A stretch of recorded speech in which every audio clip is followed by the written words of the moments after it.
오늘도 찾아주셔서 감사합니다. 그럼 추석에 일어난 이야기 지금 시작합니다. 고속도로를 달리는 내내 지연의 손바닥은 축축했다. 아이는 뒷좌석에서 졸고 있었고 남편은 운전대를 잡은 채 입을 꾹 다물고 있었다. 추석 아침에 햇살이 차창을 따스하게 비추고 있었지만 마음은 왠지 무거웠다. 엄마, 할머니 집 다 왔어? 아이가 비비적거리며 물었다. 응. 거의 다 왔어. 곧 도착해. 지연은 뒷좌석을 돌아보며 아이의 머리를 쓸어주었다. 작은 손을 꼭 잡자 아이는 다시 눈을 감았다. 시댁 골목에 들어서자 익숙한 풍경이 펼쳐졌다. 붉은 벽돌집들 사이로 난 좁은 길, 담벼락에 기대어 선 자전거들, 그리고 어디서든 풍겨오는 명절 음식 냄새. 지연은 깊게 숨을 들이마셨다. 매년 이맘때면 반복되는 일이건만 왜 이렇게 긴장이 될까? 차가 멈추자마자 대문이 열렸다. 시어머니가 앞치마를 두른 채 나타났다. 새벽부터 출발했지만 차가 막혀 좀 늦었는데 그래서일까? 평소보다 더 날카로워 보이는 눈빛이었다. 왔으면 어서 부엌으로 와라. 반가움도 안부 인사도 없었다. 그저 명령조의 한마디뿐. 지연은 아이 손을 꼭 잡고 현관을 들어섰다. 남편은 짐을 들고 뒤따라왔지만 어머니와 눈인사조차 나누지 않았다. 부엌 문을 열자마자 뜨거운 기름 냄새가 코를 찔렀다. 가스레인지 위에는 크고 작은 냄비들이 끓어오르고 있었고 싱크대에는 다듬어진 나물들이 산더미처럼 쌓여 있었다. 도마 위에는 반쯤 썰어진 무와 당근이 놓여 있었고 바닥에는 감자 껍질이 여기저기 흩어져 있었다. 지연아, 나물 무침부터 해라. 작년처럼 짜게 하지 말고 이번엔 좀 싱겁게 해라. 시어머니의 목소리는 여전히 딱딱했다. 지연은 한숨을 속으로 삼키고 앞치마를 둘렀다. 매년 명절마다 반복되는 이 풍경. 새벽부터 밤늦게까지 부엌에 서서 수십 가지 음식을 준비하는 일. 조상님께 올릴 차례상이라지만 정작 가족들은 대부분 남기기 일쑤였다. 엄마, 목말라. 아이가 치맛자락을 잡아당겼다. 잠깐만. 엄마가 물 떠줄게. 지연이 손을 씻으려는데 시어머니가 쏘아보며 말했다. 부엌은 위험하니까 애는 거실에서 놀게 해라. 아이를 거실로 보내고 다시 부엌으로 돌아온 지연은 마음을 다잡았다. 올해만큼은, 정말 올해만큼은 용기를 내서 말해보자. 이렇게 과도한 음식 준비, 며느리에게만 떠넘겨지는 명절 일, 모든 게 바뀌어야 한다고. 물을 썰며 지연은 속으로 연습했다. 어떻게 말하면 시어머니가 기분 나빠하지 않을까? 어떻게 하면 전통을 무시한다는 소리를 듣지 않을까? 하지만 이대로 참고만 있을 수는 없었다. 부엌 창문 너머로 다른 집에서도 연기가 피어오르는 게 보였다. 모든 집의 며느리들이 지금 이 순간 똑같이 부엌에 서 있을 것이다. 그 생각에 마음이 더욱 답답해졌다. 지연은 칼을 내려놓고 깊게 숨을 들이마셨다. 이제 말할 때가 왔다. 물을 썰던 지연의 손이 잠시 멈췄다. 심장이 빨리 뛰기 시작했지만 이젠 말해야 할 때다. 더 이상 미룰 수 없다. 어머님, 지연이 조심스럽게 입을 열었다. 시어머니는 가스레인지 앞에서 국물 맛을 보고 있었다. 왜? 올해부턴 음식을 좀 줄이면 어떨까요? 시어머니의 국자가 멈춰섰다. 천천히 고개를 돌려 지연을 바라봤다. 그 눈빛에서 지연은 위험 신호를 감지했지만 이미 시작한 말을 멈출 수는 없었다. 요즘은 다들 간소하게 하는 추세더라고요. 너무 많이 준비하면 남기기만 하잖아요. 순간 부엌에 정적이 흘렀다. 가스레인지에서 끓는 소리만이 이상하게 크게 들렸다. 시어머니의 얼굴이 점점 굳어졌다. 뭐라고? 아, 그러니까 전 그냥 지연이 말끝을 흐렸지만 시어머니는 이미 화가 머리끝까지 올라 있었다. 조상님 앞에 올릴 정성을 줄이라고? 친정에서 그렇게 배웠냐? 시어머니의 목소리가 점점 높아졌다. 이럴 줄 알았지만 지연의 심장은 더욱더 빠르게 뛰었다. 하지만 이미 꺼낸 말이었다. 조상님도 후손들이 힘들어하시는 걸 원하시진 않을 거예요. 그게 무슨 소리야? 시어머니가 소리쳤다. 조상 모시는 일이 힘들다고? 조상님께 올릴 음식 만드는 게 힘들다고? 긴장이 극도로 치달은 지연의 손에서 접시가 미끄러졌다. 쨍그랑 하얀 접시가 바닥에 떨어져 산산조각이 났다. 파편들이 사방으로 튀면서 지연의 발목을 스쳤다. 작은 상처에서 피가 스며 나왔지만 지연은 몸을 움직일 수 없었다. 시어머니는 그 광경을 보더니 얼굴을 새빨갛게 붉히며 외쳤다. 봐라! 조상님이 노하신 게다! 어머님, 그건 조상님께서 내 불경한 마음을 꾸짖으시는 거야. 감히 차례상을 줄이자니? 시어머니의 목소리가 점점 커져서 거실까지 울려 퍼졌다. 아이의 울음소리가 멀리서 들려왔다. 지연은 바닥에 파편을 치우려고 몸을 숙이며 얘기했다. 죄송합니다. 제 생각이 짧았어요. 지연이 무릎을 꿇고 파편을 줍기 시작했다. 손가락 끝에 날카로운 조각이 박혔지만 꾹 참았다. 잘못한 걸 알았으면 앞으로는 그런 소리 하지 마라. 차례상은 조상님께 올리는 정성이야. 하나라도 빠뜨리면 안 되는 거라고. 지연은 고개를 끄덕이며 파편을 주었다. 손에서 피가 나고 있었지만 아무 말도 할 수 없었다. 시어머니는 팔짱을 끼고 내려다보며 계속 잔소리를 쏟아냈다.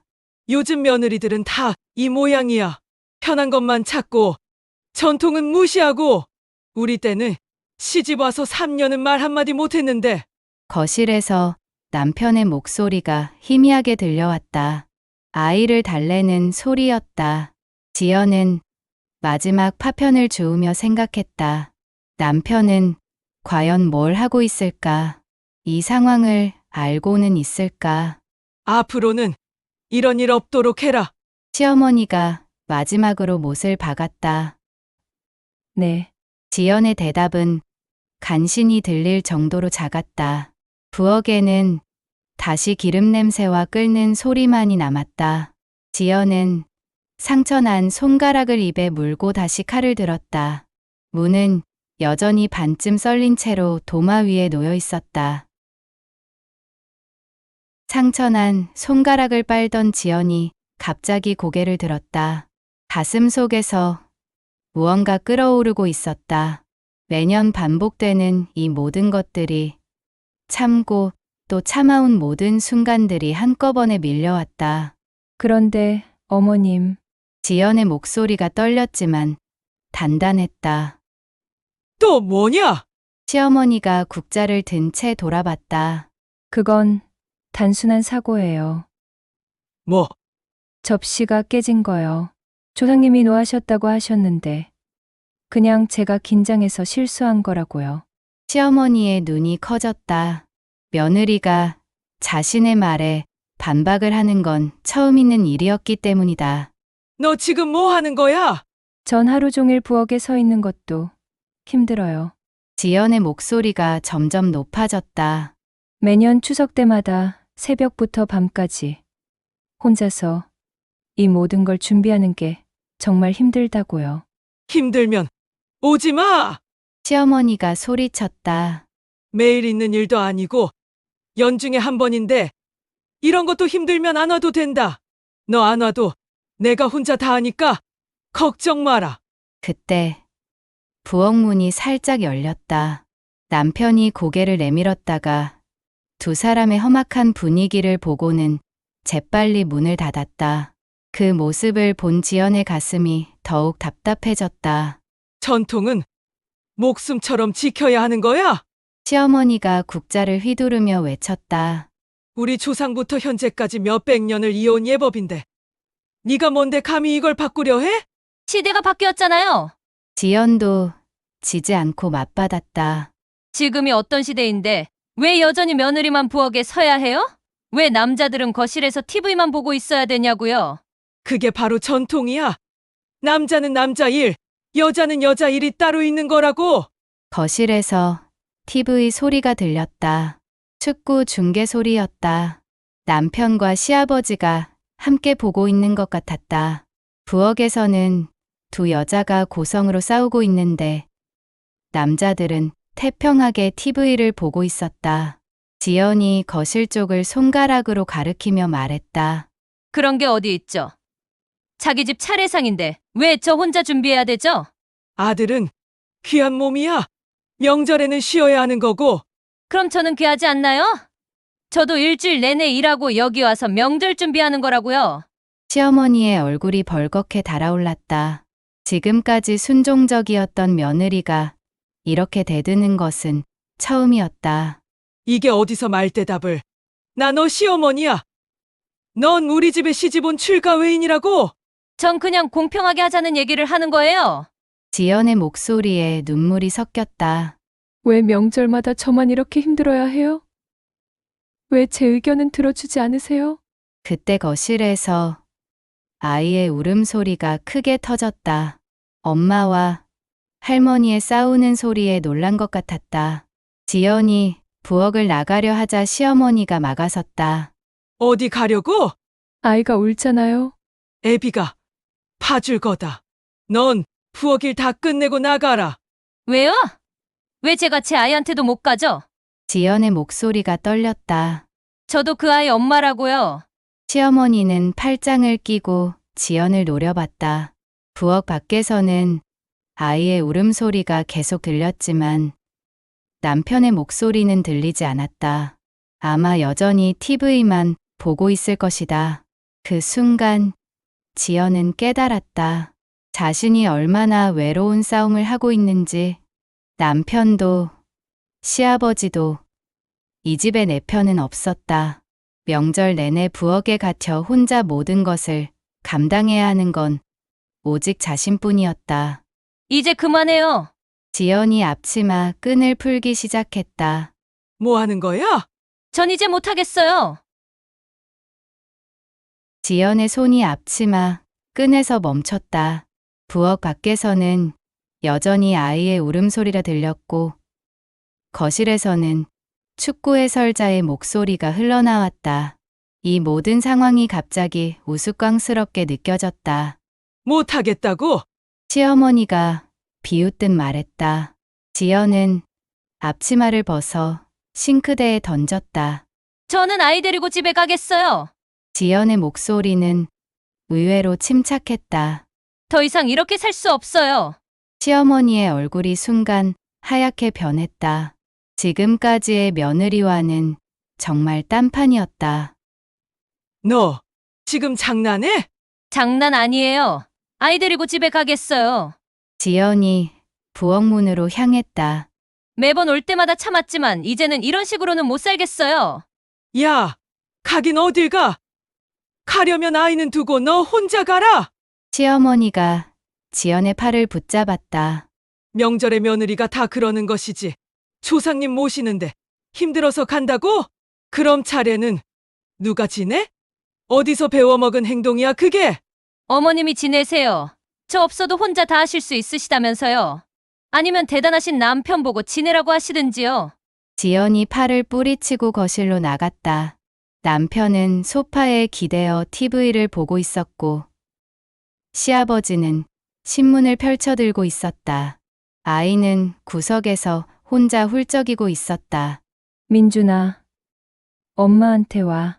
지연이 아이를 끌어안자 남편이 비로소 고개를 돌렸다. 왜? 무슨 일이야? 집에 가자. 집에. 갑자기 집에 가자니 무슨 말이야 그게? 지연은 남편을 바라봤다. 정말 모르는 걸까? 부엌에서 벌어진 일을 자신이 얼마나 힘들어하는지를 정말 몰랐던 걸까? 당신은 정말 아무것도 모르는구나. 지연이 한숨을 쉬었다. 그때 시어머니가 부엌에서 뛰쳐나와 남편에게 얘기했다. 애비야, 쟤는 우리 집안을 뭐라고 생각하는 거냐? 며느리가 명절에 음식 조금 하는 거 가지고 힘들다고 집에 가겠다니. 시아버지가 신문을 내려놓았다. 무슨 일이야? 아버님, 죄송합니다. 지연이 고개를 숙였다. 저는 이제 명절 때 오지 않겠습니다. 거실이 순간 조용해졌다. TV에서만 축구 해설 소리가 계속 흘러나왔다. 지연아, 진정해. 남편이 일어서며 말했다. 진정하고 뭐가 문제인지 말해봐. 진정하라고? 지연의 목소리가 떨렸다. 당신이 나보고 진정하라고 말할 자격 있어? 난 그동안 명절에 올 때마다 새벽부터 저녁까지 부엌에서 혼자 모든 걸 준비해왔어. 근데 당신은 뭘 했지? 나는 당신은 소파에 앉아서 TV만 봤잖아. 아이가 울어도 내가 시어머니와 싸워도 모른 척했잖아. 그때 시어머니가 끼어들었다. 뭐? 네가 나랑 싸워? 어이쿠 세상 어느 집안이 시어머니가 며느리랑 싸우나? 네가 나랑 싸울 자격이나 있고? 어머님, 죄송하지만 전 더 이상 어머님이랑 할 말 없고 이젠 못하겠어요. 갈게요. 지연은 시아버지에게 눈인사만 하고 아이 손을 잡고 현관으로 향했다. 시어머니는 상황이 심각해지는 걸 느꼈다. 이대로 가버린다면 차례는 물 건너갈 상황이었다. 야! 너 진짜 가는 거야? 시어머니가 따라오며 소리쳤다. 지연은 그 말을 무시한 채 신발을 신고 있었다. 아이도 재빨리 신발을 신었다. 엄마가 화가 나 있다는 걸 본능적으로 아는 듯했다. 지연아, 잠깐만. 남편이 다가왔다. 이렇게 나가면 안 되지. 왜 안 돼? 지연이 돌아봤다. 당신 가족은 소중하고 나는 소중하지 않아? 당신 어머니 기분은 중요하고 내 기분은 중요하지 않는 거냐고. 그런 게 아니야. 그런 게 아니면 뭔데? 지연의 눈에 눈물이 고였다. 내가 로봇이야? 감정도 없고 하루 종일 일해도 피곤함도 모르는 로봇이냐고. 현관문을 열려는 순간 시어머니가 날카롭게 소리쳤다. 다시는 우리 집 문턱을 넘지 마라. 지연의 손이 문고리에서 멈췄다. 돌이킬 수 없는 선을 넘는 순간이었다. 하지만 이미 결심은 섰다. 지연은 뒤돌아서 시어머니의 눈을 한번 마주친 후 다시 현관문을 열었다. 차가운 바람이 현관으로 불어들어왔다. 아이가 엄마 손을 꼭 잡고 따라 나섰다. 엄마, 우리 어디가? 아이가 작은 목소리로 물었다. 집에 가는 거야. 대문을 나서는 순간 뒤에서 문이 쾅 하고 닫혔다. 골목은 고요했다. 다른 집에서는 여전히 명절 음식 냄새가 흘러나오고 있었고 어디선가 웃음소리도 들렸다. 지연은 아이 손을 꼭 잡고 걸었다. 뒤돌아보지 않았다.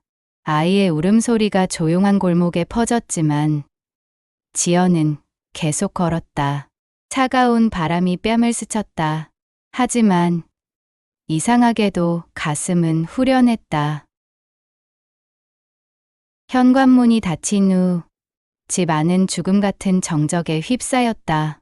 TV에서 흘러나오는 축구 중계 소리만이 이상하게 크게 들렸다. 시아버지는 다시 신문을 들어 올렸고 남편은 소파에 털썩 주저앉았다. 시어머니만 현관 앞에 서서 굳게 닫힌 문을 바라보고 있었다. 가슴이 두근거렸다. 정말로 나갔다. 며느리가 정말로 나가버렸다. 그때 남편이 어머니에게 다가와 말했다. 어머니, 이러시면 안 되지 않아요? 남편이 조심스럽게 말했다.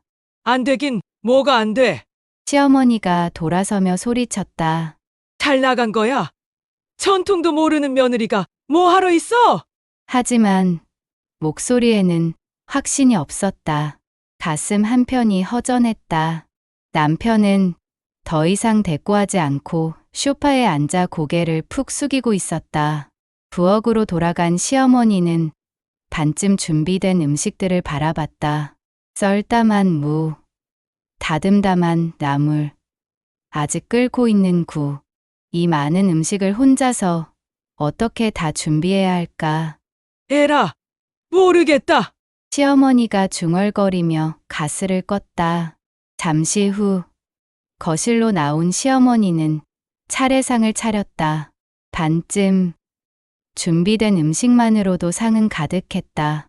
하얀 쌀밥, 김치찌개, 나물 몇 가지, 그리고 전 몇 가지. 매년에 비하면 초라했지만 그래도 상다운 상이었다. 자, 차례 지내자. 시어머니가 말하자 시아버지와 남편이 상 앞에 앉았다. 셋만 앉아 있으니 상이 더욱 휑하게 느껴졌다. 매년 이맘때면 지연과 아이도 함께 앉아 있었는데 절을 올리고 잔을 올리는 동안 시어머니는 계속 생각했다. 잘한 거야. 예의도 모르는 며느리 쫓아낸 거. 잘한 거야. 차례가 끝나고 음식을 나누어 먹기 시작했다. 김치찌개를 떠먹으며 시어머니가 중얼거렸다. 잘 나갔어. 전통 모르는 며느린 필요 없어. 하지만 국물 맛이 싱거웠다. 지연이 만들던 국은 항상 간이 딱 맞았는데 어머니, 남편이 숟가락을 내려놓으며 말했다. 뭐냐 또. 저도 이만 집으로 가겠습니다. 시어머니의 손이 멈췄다. 뭐라고. 생각해보니 지연이 말이 맞는 것 같아요. 아무리 전통을 지킨다고 하지만 이건 너무 과한 것 같다고요. 매년 명절마다 지연이만 고생했잖아요. 내가 거들라고 해도 어머니는 못 거들게 하셨고요. 너마저 그따위 소리를 하는 거냐. 시어머니의 목소리가 떨렸다. 네 와이프가 시어머니인 나에게 대들었는데 넌 왜 그년 편을 들어? 부모보다 와이프가 먼저인 것이냐? 편을 든다는 게 아니라 남편이 머리를 긁었다. 어머니, 시대가 바뀌었어요. 이제는 남녀가 함께 집안일을 해야 되는 시대라고요. 시대가 바뀌었다고 효도까지 바뀌냐? 효도와 이거는 별개잖아요. 그리고 지연이도 이 집의 며느리인 동시에 한 집안의 소중한 딸이에요. 또 누군가의 엄마이자 누군가의 와이프라고요. 존중받을 권리가 있어요. 시어머니의 얼굴이 새하얗게 변했다. 아들마저 자신에게 그런 말을 하다니. 그럼 너도 나가라. 시어머니가 소리쳤다. 다 나가. 너네들 없어도 아무 문제 없다. 그 말을 들은 남편은 조용히 일어나며 말했다. 어머니, 저는 어머니의 뜻을 무시하는 게 아니에요. 다만 전 제 아내와 아이도 소중해요. 나가래도 2번 다시 들어오지 마라. 남편은 대답하지 않고 방으로 들어가 짐을 챙기기 시작했다. 시어머니는 거실에 혼자 남았다. 시아버지는 언제부턴가 자리를 피해 방으로 들어간 상태였다. 30분 후 현관문이 다시 열렸다 닫혔다. 이번엔 아들이 나간 것이다. 시어머니는 혼자 남은 차례상 앞에 앉았다. 번쩍번쩍 윤이 나는 녹그릇들, 정성스럽게 차린 음식들. 하지만 이 모든 게 무슨 의미가 있을까? 숟가락을 들어 밥을 한 입 떠먹었다. 맛이 없었다. 혼자 먹는 밥은 왜 이렇게 맛이 없을까? 조상은 지켰는데 내 아들은 잃었구나. 시어머니가 혼잣말을 했다. 그제서야 눈물이 나기 시작했다. 고집을 부리고 전통을 내세우고 며느리를 다그쳤지만 결국 남은 건 이 텅 빈 집에 남은 나 자신뿐이었다. 벽시계가 째깍째깍 소리를 내며 저녁 8시를 가리켰다. 평소 이 시간이면 온 가족이 둘러앉아 명절 음식을 나누어 먹고 있을 시간이었다. 아이의 웃음소리, 지연의 상냥한 목소리, 아들의 덤덤한 농담들. 이제 그 모든 게 사라졌다. 시어머니는 차례상의 촛불을 바라보며 흔들리는 저 촛불이 마치 자신의 마음 같았다고 느꼈다.